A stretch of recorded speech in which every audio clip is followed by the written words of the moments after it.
Ever felt like this? You set a new goal. Maybe it's hitting the gym, learning a new language, or starting that side hustle. For the first week, you're on fire. You're a productivity machine, a beacon of self-discipline. Then week 2 hits. The fire dwindles to a flicker. By week 3, you're back to square one, wondering, what's wrong with me? Why can't I just stay motivated? If that sounds familiar, I have some good news for you. You're not broken, and you're not lazy. The problem isn't you.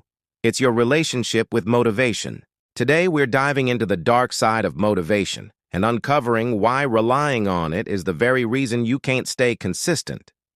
We've all been sold this idea that motivation is like a lightning strike, a powerful external force that you either have or you don't.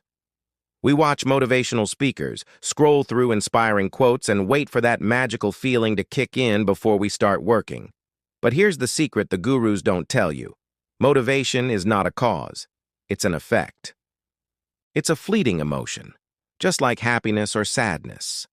Would you wait to feel happy before you brush your teeth? Of course not.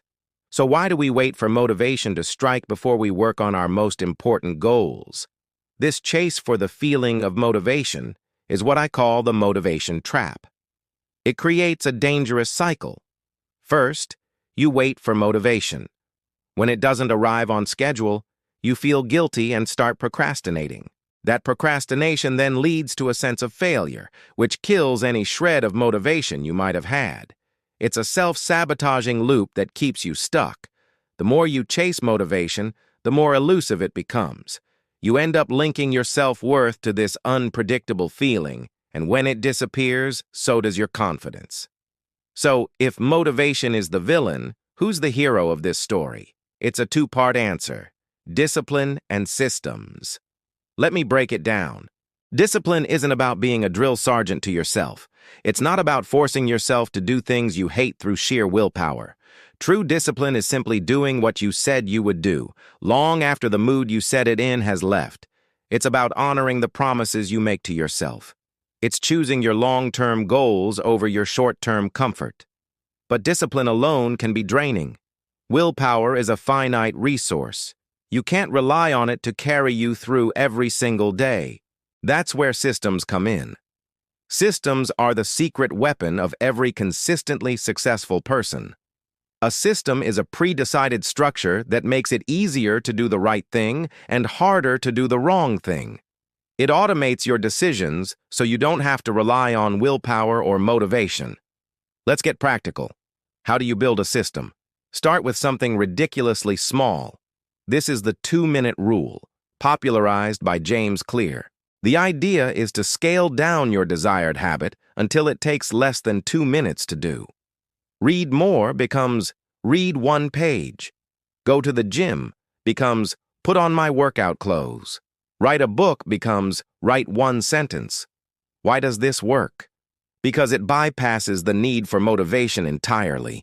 Anyone can put on their workout clothes. Anyone can read 1 page.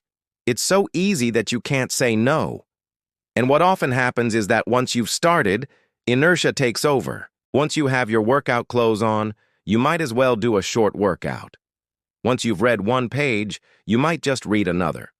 The start is the hardest part, and the 2-minute rule makes starting effortless. The next part of your system is habit stacking. This is where you link your new desired habit to an existing one. Our lives are already built on a foundation of habits. You wake up, you use the bathroom, you brush your teeth, you make coffee. These are automatic. So, stack your new habit on top of one of these. For example, after I pour my morning coffee, I will meditate for 1 minute. Or, after I take off my work shoes, I will immediately change into my gym clothes. By linking the new behavior to an established one, you're using the momentum of your old habit to launch the new one. The cue for your new habit is the completion of the old one. This removes the decision-making process. You don't have to think, when should I meditate today? The system has already decided for you. And here's a crucial piece of the puzzle. Design your environment for success. If you want to eat healthier, don't keep junk food in the house. Make healthy snacks visible and easy to grab. If you want to practice guitar, Don't leave it in its case in the closet. Put it on a stand in the middle of your living room. We are profoundly influenced by our surroundings. Make your environment work for you, not against you. Increase the friction for bad habits and decrease the friction for good ones. Unplug your TV and put the remote in another room. Leave your running shoes by the door. These small environmental tweaks can have a massive impact on your behavior because they automate your choices. Now, let's talk about what happens when you fall off track. Because you will. It's inevitable. This is where most people give up. They miss one day at the gym and think, well, I've blown it. I'll start again next Monday. This is all or nothing thinking, and it's a progress killer. The rule here is simple. Never miss twice. Missing one day is an accident. Missing 2 days is the start of a new, undesirable habit. Life happens. You'll get sick, you'll have emergencies, you'll have days where you're just exhausted. That's fine. The key is to get back on track the very next day, no matter what. Even if you can only do the 2-minute version of your habit, do it. This isn't about perfection. It's about reinforcing your identity as someone who follows through. One bad meal doesn't make you an unhealthy person, just like one missed workout doesn't make you lazy. What matters is the immediate next action. The beautiful thing about this approach is what happens to motivation. When you stop chasing it and start focusing on systems and discipline, something magical occurs. Motivation shows up as a reward.